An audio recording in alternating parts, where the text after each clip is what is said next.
اخيرا اللحظه دي انا منتظراها من شهر ابريل، من ساعه ما بدانا نتكلم في المصيف ونجهز المصيف. انا منتظراها من ساعتها بجد، لان اسبوع المصيف ده هو اللي بيخليني اتحمل بؤس وتعاسه بقيه السنه. انا سعيده جدا جدا اني وصلت لهذه المرحله. انا دلوقتي قاعده على البحر، واحلى حاجه ان البحر قدام الشاليه مباشره، فالبحر مش مشوار يعني. اهو ده الشاليه ده اللي ورايا وقدامي البحر. قاعده على البحر ومسترخيه. بصراحه ده تاني يوم. انا ما صورتش امبارح كتير، ممكن ما صورتش اصلا، لان بجد ما كانش عندي طاقه اعمل اي حاجه. كل اللي انا كنت عايزه اعمله ان انا اقعد قدام البحر، قدام البلكونه، واقعد اسمع اغاني وبس. وقعدت اسمع اغاني 4-5 ساعات. نزلت البحر طبعا، بس بجد ما عملتش اي حاجه تانية. و I'm so happy.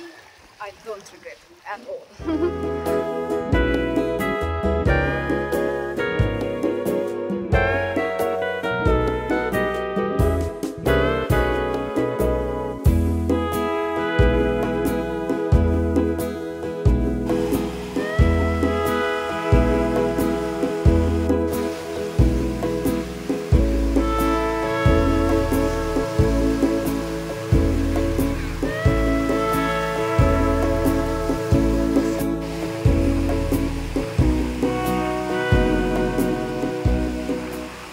خالتي اتعلم مني وبيصور هو كمان البحر. انا فخوره جدا بيه.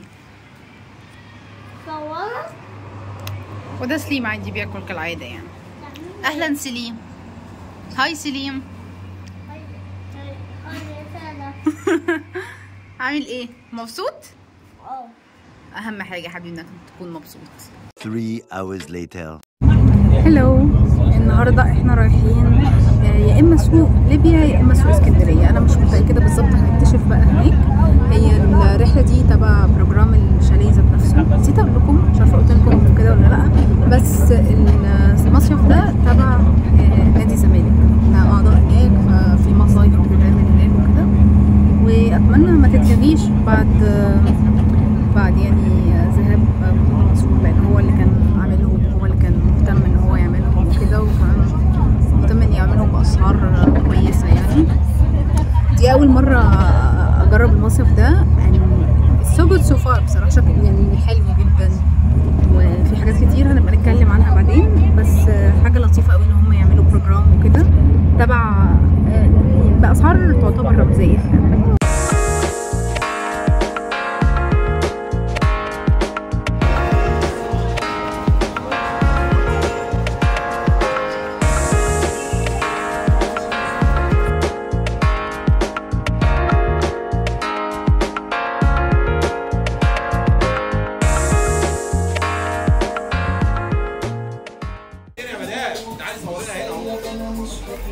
صوري لها وفرجيها 50 جنيه اي حاجه عندنا. صوري لها برضك الكراتين دي كلها.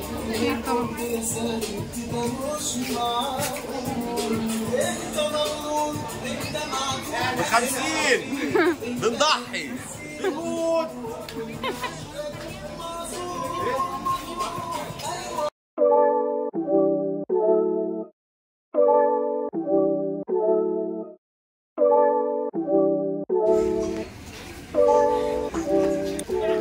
حلوه قوي الازاز دي. بصوا شايفين الازازه دي؟ احلى حاجه انها صناعه مصريه، بس للاسف صغيره قوي فمش مناسبه بالنسبه لي. هحاول ادور على اوبشن اكبر شويه. حلوين قوي دول، عايزه اجيبهم الفهم كده حوالين ياقات القمصان. عندي قميص اسود ستان ظريف قوي، بس عايزه احييه بحاجه، فاما بدي. اللون النبيتي ده تحفه، اتس ماي فيفورت يعني، فمش عارفه. كيوت قوي، حلوين، شكلهم شيك. ان دول صغيرين حبه فمش هيتناسبوا ان هم يتلفوا على الياقه بتاعت القميص بالطريقه اللي حباها، بس this one is amazing.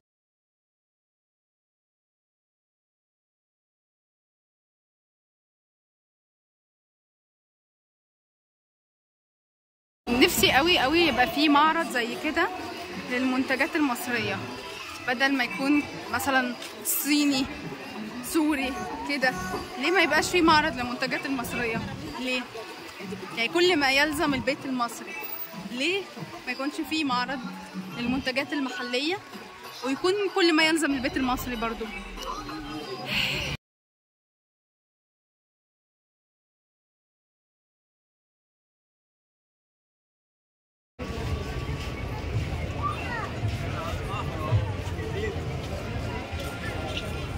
معايا معلقة.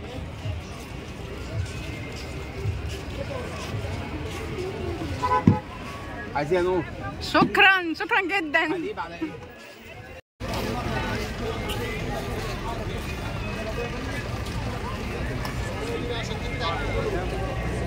اسم حضرتك ايه؟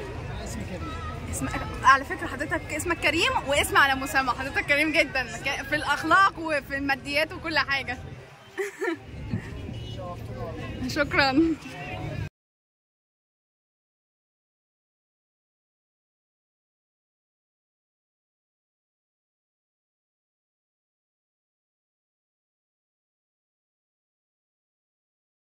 هلو، هوريكم النهارده مشترياتي من سوق اسكندريه اللي انا روحته امبارح. اشتريت حاجات كتير بصراحه، مش كتير قوي بس يعني I'm happy with them.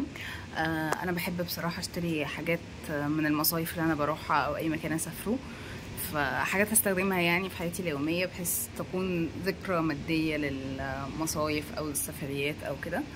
فهوريكم النهارده بقى انا اشتريت ايه. بصراحه اشتريت حاجات كتير مقارنه باي مصيف تاني روحته، فيلا بوريكم.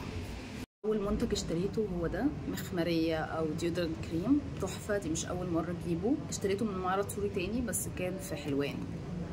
حلو جدا، العبوه بتقعد معاكم فتره طويله جدا، بجد تحفه تحفه، وريحته حلوه قوي. متوفر بروائح كتير بس دي الريحه اللي انا حبيتها، يعني ريحتها فلورال كده لطيفه قوي بعد الشاور، حلوه يعني جميله وبجد بتخليكوا كل يوم من غير عرق. بعتذر جدا على شكل ضوافري بس البحر بقى ضيع كل المانيكير اللي انا حطيته.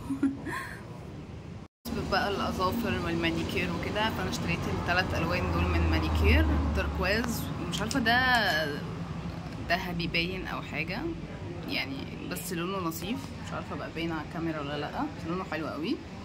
عايزه ابقى احطه النهارده واحط برضو معاه اللون ده اللي هو النبيتي. اللون النبيتي ده المفضل بالنسبه لي، ده اول مره اجربه، بس انا عندي قميص ستان نفس اللون ده بالظبط وانا جايباه معايا المصيف بس لسه ما لبستوش، وبجد مش عارفه، اعتقد ممكن البسه معاه، البس ده مع ده اوكي وانا خارجه بقى. سو كيوت، اعتقد يكون حلو قوي. ده مثلا في الضفر ده، بصوا ده انا حطيته اصلا نسيت، سوري. لون كيوت قوي بس لسه بقى بعتذر برضه شكل اظافري بس انا بقرضهم كتير للاسف يعني. اشتريت دول برضو الواحد ب65 جنيه تقريبا. اشتريت اسود، ده تربون، اشتريت اسود واشتريت نبيتي، بس بصراحه انا بحب النبيتي يكون اغمق من كده شويه.